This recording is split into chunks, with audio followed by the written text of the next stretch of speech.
So in this video we will discuss about acute kidney failure। ठीक है, तो इस यहाँ पे हमने किडनी फेलियर के बारे में पढ़ना है। ठीक है, बेसिकली किडनी फेल में क्या होता है कि जो किडनी है वो अपने फंक्शन जो है उसको लॉस कर देती है। ठीक है, प्रॉपर अपने फंक्शंस को नहीं कर पाती। ठीक है, इसमें एक एक्यूट होती है, एक क्रोनिक होती है। पहले एक्यूट में पढ़ेंगे, फिर जो क्रोनिक है उसको डिटेल में उसको भी पढ़ेंगे। अब एक्यूट में क्या होता है, acute kidney injury is a rapid. ठीक है, ये याद रखना, रैपिड वर्ड।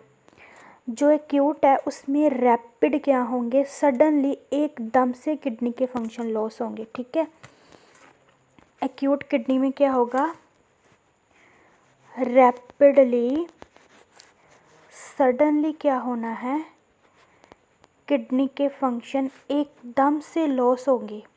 लेकिन क्रोनिक में उल्टा होगा, उसके स्लोली होंगे। ठीक है, यहाँ पे रैपिड सडन फंक्शन लॉस होंगे और रीनल सेल्स को क्या करेंगे, डैमेज कर देंगे। ठीक है, दूसरी बात, इस जो एक्यूट किडनी डिजीज़ है उसका दूसरा करेक्टरिस्टिक क्या है कि अब्रप्टली होती है, मीन्स सडनली होती है और रिवर्सेबल है। मतलब कि ये डैमेज जो किडनी का हुआ है ये रिकवर हो सकता है। ठीक है, क्रॉनिक में नहीं होगा। क्रॉनिक में अगर सम टाइम इरिवर्सिबल कंडीशन हो जाती है, मतलब ये दोबारा रिकवर नहीं होगी। लेकिन एक्यूट में क्या है, रिवर्सिबल है, दोबारा रिकवर हो जाएगी। ठीक है, उसके बाद इसमें जो थर्ड बात आती है, ठीक है, वो क्या आएगी, जो हमारी किडनी एक्यूट किडनी है उसमें क्या होगा, लीड टू सेल। ठीक है, ये स्पेल मिस्टेक थी, यहाँ सेल आएगा, सेल हाइपोपरफ्यूजन करेगी। ठीक है, लीड टू हाइपोपरफ्यूजन। ठीक है, सेल्स का क्या होगा, हाइपोपरफ्यूजन। हाइपोपरफ्यूजन मतलब क्या होता है, हाइपरपरफ्यूजन का मतलब, हाइपोपरफ्यूजन क्या होगा कि जो किडनी है ना वो प्रॉपरली उसको ब्लड सप्लाई नहीं मिल रहा। क्या नहीं मिल रहा, उसके सेल्स को प्रॉपर ब्लड सप्लाई नहीं मिल रहा। ठीक है, जिसके कारण उसके फंक्शन क्या हैं, वो लॉस हो रहे हैं।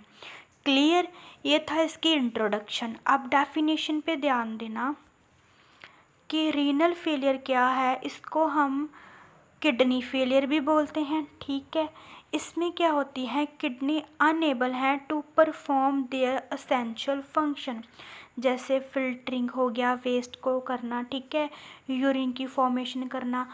अब किडनी के फंक्शन, अगर किडनी के फंक्शन लॉस हो गए हैं तो जो किडनी का काम है वो किडनी कर नहीं पा रही यहाँ पे। ठीक है, अब इसके अलग अलग हम कॉजेज़ पढ़ेंगे। ठीक है, मेन इसमें एक्यूट में 3 कॉजेज़ होते हैं।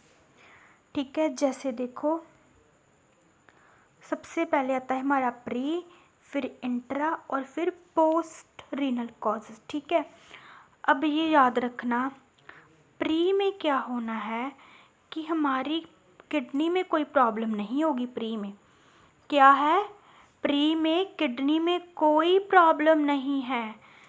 किडनी के प्री पहले वाले कुछ रीजंस हैं, जैसे सपोज कि किडनी को प्रॉपर ब्लड सप्लाई नहीं मिल रहा।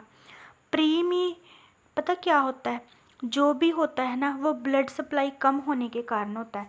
किडनी को प्रॉपर ब्लड सप्लाई नहीं हो रहा, और अगर किडनी को प्रॉपर ब्लड सप्लाई नहीं हो रहा तो किडनी फंक्शन कैसे करेगी। ठीक है, इसमें कोई भी कारण है, चाहे पर्सन को डिहाइड्रेशन है, चाहे उसका ब्लड लॉस हो गया है, या फिर उसका हार्ट फेलियर हो गया है। ठीक है, कि कार्डिक आउटपुट ही नहीं इतनी आ रही कि किसी ऑर्गन को ब्लड मिले। ठीक है, तो उसी में किडनी को भी प्रॉपर ब्लड सप्लाई नहीं मिल रही, जिसके कारण किडनी के फंक्शन क्या हैं, लॉस हो रहे हैं। तो यहाँ पे क्या था कि किडनी में प्रॉब्लम नहीं थी, लेकिन उसके प्री जो पहले वाले कॉजेज़ हैं उसके कारण वो प्रॉपर फंक्शन नहीं कर पा रही। ठीक है, अब हमारे आते हैं इंट्रा। अब किडनी में प्रॉब्लम होगी। देखो, ये हमारी किडनी है। ठीक है, अब किडनी का यहाँ पे सेल डैमेज हो गया। ठीक है, कोई उसको इन्फेक्शन होगी, जैसे पाइलोनेफ्रोटिस हो गया, कुछ टॉक्सिक सब्सटेंस हो गए, कोई ऑटोइम्यून डिसीज़ जैसे लुपस नेफ्राइटिस हो गया, ठीक है। ऐसी कुछ डिजीज़ की वजह से, ठीक है, जहाँ पे किडनी डैमेज हो रही है हमारी, ठीक है। पाइलोनेफ्राइटिस में क्या होता है कि नेफ्रॉन की क्या होता है, किडनी के नेफ्रॉन की इन्फ्लामेशन हो जाती है, ठीक है। कुछ ऐसी मेडिसिन होती हैं जो कि किडनी को डैमेज करती हैं, नेफ्रोटॉक्सिक मेडिसिन, ठीक है, जो कि हमारी किडनी के लिए अच्छी नहीं होती, उनका डैमेज करती हैं, उनसे हो सकता है। कुछ ऑटोइम्यून डिजीज़ जैसे लुपस नेफ्राइटिस, ठीक है, ऑटोइम्यून जो हमारी बॉडी के अगेंस्ट ही अटैक करता है हमारा इम्यून सिस्टम, ठीक है। तो इनके कारण किडनी क्या है, डैमेज होती है और कहीं ना कहीं उसके फंक्शन लॉस होते हैं। तो ये था हमारा इंट्रारीनल कॉजेज़, ठीक है। अब देखो पोस्ट, अब पोस्ट में क्या होना है, पोस्ट में जैसे कोई ऑब्स्ट्रक्शन होगी यूरिनरी ट्रैक में, जहाँ किडनी स्टोन हो गया, कोई एनलार्ज प्रोस्टेट ग्लैंड ज़्यादा एनलार्ज होगी उसकी वजह से, ठीक है। इसकी अगर एग्जांपल बताऊँ तो जैसे देखो तुम्हारी किडनी, ये तुम्हारा यूरेटर, ये तुम्हारा ब्लैडर और ये तुम्हारा यूरेथ्रा। अब देखो सपोज करना कि यहाँ पे कोई क्या हो गई है, यहाँ पर कोई ऑब्स्ट्रक्शन हो गई है, ठीक है। यहाँ पे कोई ऑब्स्ट्रक्शन होगी, चाहे वो स्टोन हो गया, चाहे कोई भी प्रॉब्लम आ गई, ठीक है। ऐसा कुछ हो जाता है तो उसकी वजह से यो भी ब्लड आ रहा है पीछे से, ठीक है।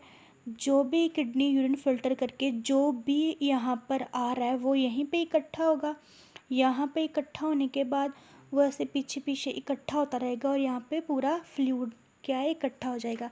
उसकी वजह से भी अब इतना ज़्यादा ओवरलोड है तो किडनियाँ क्या है, प्रॉपर काम नहीं करेगी, ठीक है। तो कहीं ना कहीं प्रॉब्लम कहाँ थी, यहाँ यूरेथ्रा पर थी, जहाँ ब्लैडर का कोई ऑब्स्ट्रक्शन होगी, इसकी वजह से भी किडनियाँ क्या हैं, प्रॉपर काम नहीं कर पाएंगी, ठीक है। अब जहाँ से जितना भी किडनियाँ फ़िल्टर करके यूरिन भेज रही हैं, ठीक है, आगे तो ऑब्स्ट्रक्शन है तो बाहर तो कुछ जाएगा ही नहीं, वेस्ट भी अंदर रहेगा, यूरिन आउटपुट भी नहीं होगी, क्योंकि जब यहाँ से बाहर ही नहीं आ रहा तो फ्लूइड तो सारा बॉडी में ओवरलोड हो रहा है, ठीक है ना। तो ये हमारे क्या थे, कुछ पोस्टनेटल कॉजेज़ थे, ठीक है। प्री हो गए, इंट्रा हो गए और पोस्टनेटल हो गए, ठीक है। ये 3 कारण होते हैं मेन जो हमारे किडनी का डैमेज करते हैं, ठीक है। अब हमने देखना है इसकी फेजेस के बारे में। अब फेजेस क्या होती हैं रीनल फेलियर की, तो यहाँ पे हमारे पास इसकी 3 फेजेस होंगी, ठीक है। एक ओलिगोयूरिया होगी, ठीक है। दूसरी हमारे पास इस यहाँ पे नीचे होती है, यहाँ पे है एक डायरेटिक फेज, ठीक है। और लास्ट वाली हमारी होगी रिकवरी फेज, ठीक है। सो 1 बाय 1 इनको हम डिस्कस करते हैं, ठीक है। देखो ओलिग में क्या हो रहा है, urine output less than 400 to 500 millilitre per day. तो ओलिग में क्या है, सब कुछ कम कम हो रहा है, जीएफआर क्या है, कम है, ठीक है। उसकी वजह से यूरिन आउटपुट क्या है, कम है, उसकी वजह से बॉडी में फ्लूइड क्या ज़्यादा है, ठीक है। अब इस पे इसकी पैथो समझना भी, इसमें साइन कैसे आ रहे हैं, जैसे मैंने बताया, देखो जीएफआर क्या है तुम्हारी, कम है। अगर जीएफआर कम है तो बाहर यूरिन आउटपुट भी नहीं आ रही, अगर बाहर नहीं यूरिन आउटपुट आ रही मतलब कि फ्लूइड तो सारा अंदर है ना, बॉडी में तो हाइपरवोलेमिया हो गया, अगर हाइपरवोलेमिया होगा तो हाइपरटेंशन भी होगी, अडीमा भी होगा, तो ये सारे तीनों सिम्टम आएंगे, ठीक है, ये कंडीशन होगी। उसके बाद क्या है कि किडनी प्रॉपर काम नहीं कर रही तो वेस्ट भी क्या है, सारा बॉडी के अंदर ब्लड में रहेगा, ब्लड यूरिया नाइट्रोजन बढ़ेगा हमारा, क्रेटिनिन भी इंक्रीज़ होगा। क्रेटिनिन जो है मेन मार्कर होता है किडनी के फंक्शन को असेस करने का। अगर ब्लड में क्रेटिनिन जो है वो, अगर हमारा क्रेटिनिन जो नॉर्मल है वो होता है 0.6 to 1.2, ठीक है। तो अगर इससे ज़्यादा उसकी वैल्यू, ठीक है, ब्लड में है, मतलब कि कहीं ना कहीं किडनियाँ प्रॉपर काम नहीं कर पा रही, इसलिए ये क्रेटिनिन को बॉडी से बाहर नहीं निकाल पा रही। उसके बाद हमारा यूरिया, यूरिक एसिड, ये सब क्या है, बॉडी में वेस्ट पूरा इंक्रीज़ होगा, ठीक है। अब हमारे इलेक्ट्रोलाइट ने भी क्या होना है, इम्बैलेंस होना है। तो इसमें देखो, ठीक है, एक बात जान लो कि यहाँ पे ना ये तुम देख रहे हो टर्म एक आ रही है डेल्यूजनल हाइपोनेट्रीमिया, पहले तो इसे समझो। अब देखो सोडियम क्या है, अब जो किडनी है वो प्रॉपर जो इलेक्ट्रोलाइट है कुछ एक्सक्रीट नहीं कर पा रही, ठीक है, कुछ भी जो प्रिजर्व है वो भी नहीं कर पा रही, ठीक है। तो अब क्या है, देखो सोडियम हमारा जैसे उसका नॉर्मल लेवल है, ठीक है, सोडियम अपनी नॉर्मल लेवल में बॉडी में ब्लड में था, ठीक है। देखो ये जो टर्म आ रही है ना हमारी डिल्यूशन हाइपोनेट्रीमिया, ठीक है, इसमें क्या हो रहा है कि देखो सोडियम अपने नॉर्मल लेवल में है लेकिन वाटर ना ज़्यादा इंक्रीज़ हो गया है, जिसके कारण जो सोडियम है वो कम हुआ दिख रहा है, ठीक है, कि पहले तो दोनों नॉर्मल थे लेकिन एकदम से फ्लूइड ज़्यादा हो गया तो वहाँ पे क्या है डिल्यूशन हाइपोनेट्रीमिया हो गया, कि पहले फ्लूइड में जितना सोडियम था अब फ्लूइड बढ़ गया है तो उसके मुकाबले सोडियम तो कम ही लगेगा ना, तो यहाँ पे डिल्यूशन हाइपोनेट्रीमिया देखने को मिलेगा, ठीक है। दूसरा अगर बात करें पोटाशियम की तो वो इंक्रीज़ होगा, ठीक है। अब वो क्यों इंक्रीज़ होगा, पहले तो देखो कि किडनियाँ इसको एक्सक्रीट आउट नहीं कर पा रही, ठीक है, क्या नहीं कर पा रही, एक्सक्रीट आउट नहीं कर पा रही। दूसरा क्या है कि सेल्स जब डैमेज होते हैं तो उनमें से भी क्या रिलीज़ होगा, ब्लड में पोटाशियम रिलीज़ होगा, तो यहाँ पे भी तो किडनी के सेल डैमेज हो रहे हैं तो पोटाशियम तो फिर ब्लड में ही डैमेज होना है, तो उसके कारण भी ब्लड में क्या होगा, हाइपरकैलीमिया होगा, ठीक है। उसके बाद यहाँ पे देखो कि हाइपोकैल्सीमिया, ठीक है, जो कैल्शियम का लेवल है वो इंक्रीज़ है। अब वो क्यों इंक्रीज़ है, अब किडनी में कैल्शियम का कैसे होगा, ठीक है, कैल्शियम का क्या रोल आ गया, ठीक है। इसमें देखो कि हमें पता है कि जो विटामिन डी है ना वो कैल्शियम की अब्जॉर्प्शन होती है ना उसके लिए नेसेसरी है। अगर विटामिन डी कैल्शियम को अब्जॉर्ब नहीं करेगा तो क्या है, किडनियाँ को जो हमारी बॉडी को प्रॉपर कैल्शियम नहीं मिलेगा, और जो कैल्शियम डी है उसको एक्टिवेट कौन करता है, तुम्हारी किडनी, ठीक है। विटामिन डी को कौन एक्टिवेट कर रहा है, हमारी किडनी, ठीक है। किडनीज़ क्या है, विटामिन डी को एक्टिवेट करती हैं जिसकी वजह से कैल्शियम का अब्जॉर्प्शन होता है। पर यहाँ पर क्या हुआ, किडनियाँ तो डैमेज हैं, किडनियाँ डैमेज है मतलब विटामिन डी की अब्जॉर्प्शन नहीं होगी तो कैल्शियम भी अब्जॉर्ब नहीं होगा, तो यहाँ पे क्या हमें देखने को मिलता है, हाइपोकैल्सीमिया, ठीक है। और अब जो मैग्नीशियम जो फॉस्फोरस है ना ये कैल्शियम के इनवर्सली प्रोपोर्शन में होते हैं, ठीक है। यहाँ पे अगर जो कैल्शियम है ना अगर वो मतलब डिक्रीज़ होता है ना तो कहीं ना कहीं मैग्नीशियम फॉस्फोरस इंक्रीज़ ही होंगे क्योंकि ये इनके इनवर्सली प्रोपोर्शन है। जैसे इसका कॉन्सेप्ट ये भी लगता है कि अगर जैसे कैल्शियम इंक्रीज़ हो तो वो जो मैग्नीशियम फॉस्फेट की अब्जॉर्प्शन को कम कर देता है, ठीक है। पर यहाँ पे क्या है, कैल्शियम तो हमारा डिक्रीज़ है तो अब मैग्नीशियम फॉस्फेट की जो अब्जॉर्प्शन है वो ज़्यादा होगी, ठीक है, तो ये बढ़े हुए हैं, ठीक है, इसके लिए। उसके बाद मेटाबॉलिक एसिडोसिस, अब ये क्यों प्रेजेंट होगा, क्योंकि जो किडनीज़ हैं वो ही तो मेंटेन करती हैं हमारे ये मेटाबॉलिक एसिडोसिस को भी।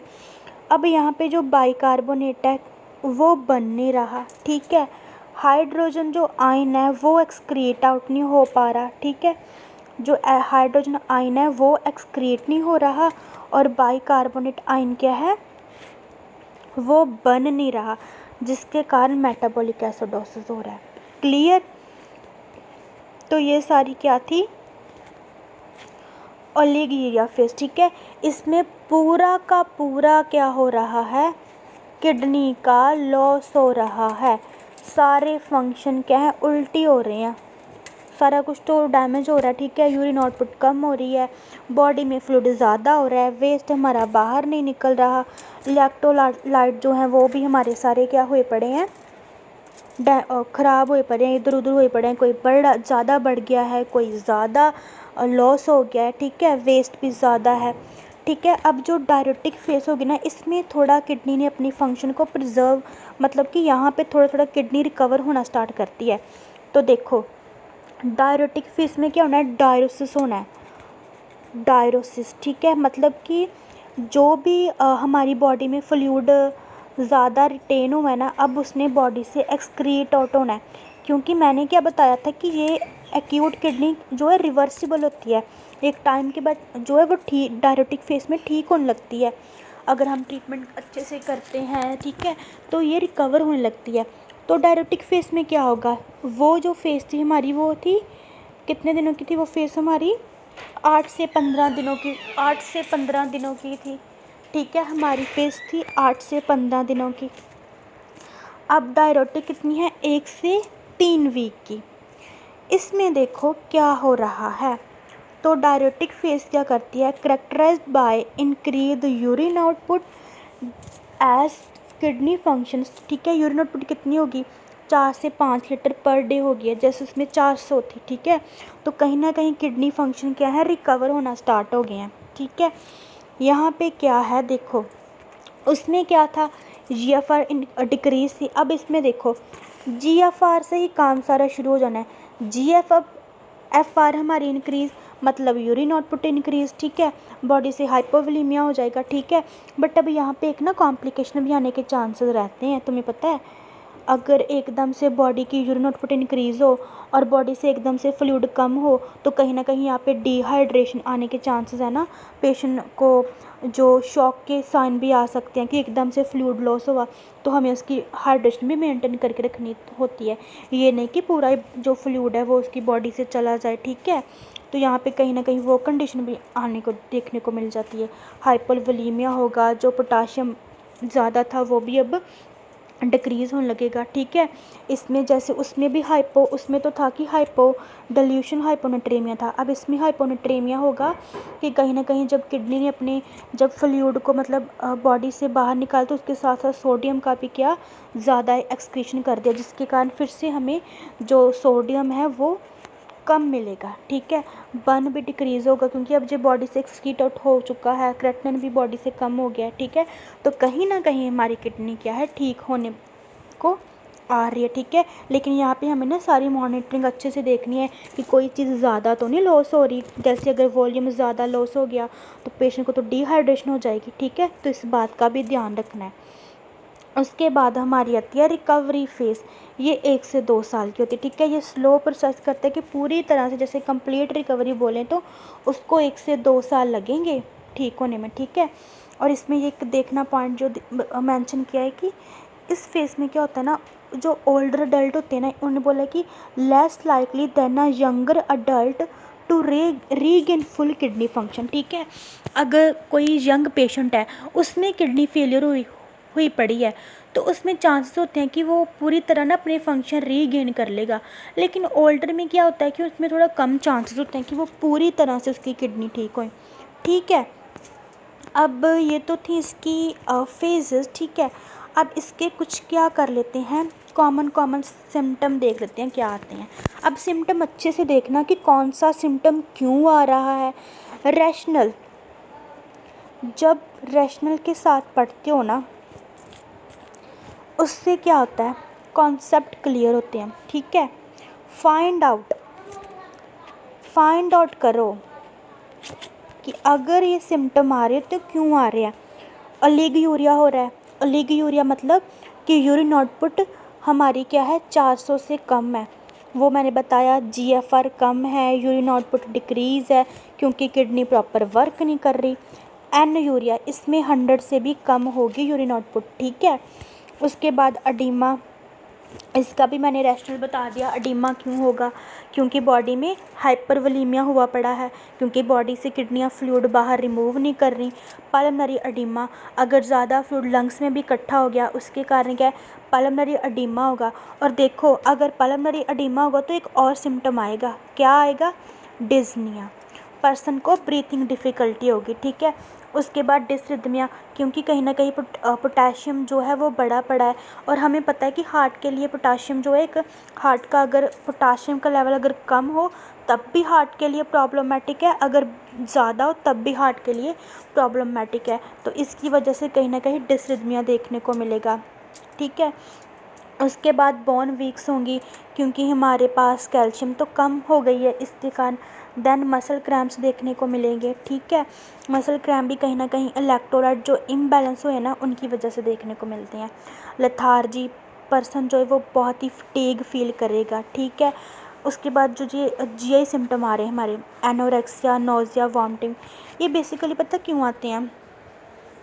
यो वेस्ट है ना, जैसे यूरिया हो गया, अमोनिया हो गया, ये वेस्ट ना बॉडी में इकट्ठा हो जाता है, उसकी वजह से पर्सन को ये सिम्टम आ रहे हैं, क्योंकि वेस्ट जो है वो प्रॉपर बॉडी से रिमूव नहीं हो रहा, और इस वेस्ट के बॉडी में इकट्ठा होने की वजह से पर्सन को ये सिम्टम आ रहे हैं। देन कन्फ्यूज़न होगा, आल्टर्ड मेंटल अवेयरनेस। अब ये क्यों होगा?